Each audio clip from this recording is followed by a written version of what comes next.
Hey, today is 420 and 420 is a holiday where they always put Snoop Dogg's face. Apparently it is a marijuana holiday, right? I'm not a smoker, never smoked a day in my life, but I know a whole bunch of people that do. Okay? No judgment, do what you do. Here's the only judgment that I have is it's not a business that I want to get into. And it has nothing to do with the fact that it's selling marijuana. It's all to do with how the business is regulated. So, big business is the last thing that you want to do is have somebody competing with you that doesn't have to pay all of the taxes and everything that you do, which is what happens in the dispensary industry.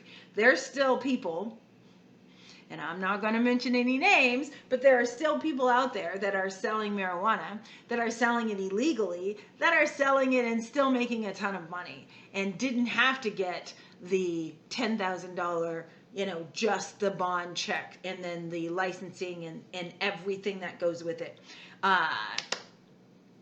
November 6, 2016 is when it was all legal in Las Vegas. I was still there at the time, and I got a lot of people who kept asking me because they read the book $1 Million Equation for Doctors, and they're like, this is for medicinal purposes. Can you help us market it?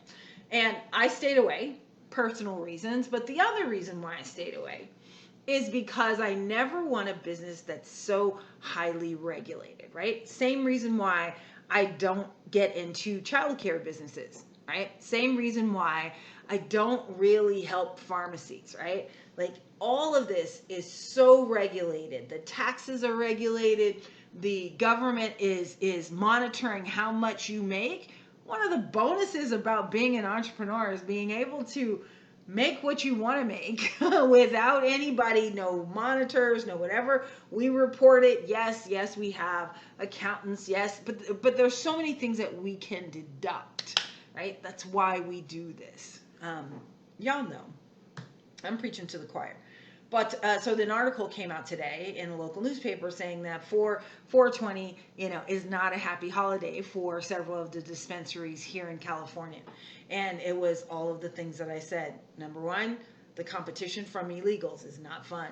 Number two is the taxes that they have to pay on every sale and everything is closely monitored. And number three, it's the regulation.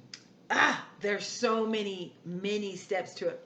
By the way, when I was building my telephone business, right, at one point we were charging a federal excise tax, right, 3% on every single call that was made.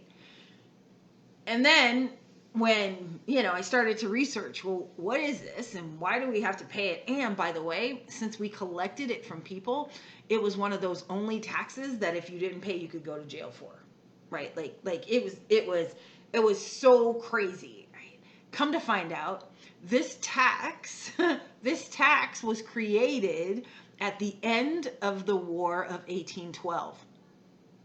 And it was there to pay back and help rebuild things. And telecom was the biggest industry at that time. And so they were like, it was new one, it was all, so yeah, let's just add a tax there, right? Random. So if you can say that I'm jaded because of it, well, yeah, maybe not. But, it's also a Saturday. It's also 420 day. My neighbors love it that it's 420 day. And I decided that I wanted to have a chat with y'all. So in your business, right, this is how you know when it is time to sell, when it is time to move on, when there's high regulation, when the taxes are out of control, and when your competition doesn't have to invest the same amount that you have to invest, then it is time to move on. All right, hey, have a great one. I'll see you tomorrow.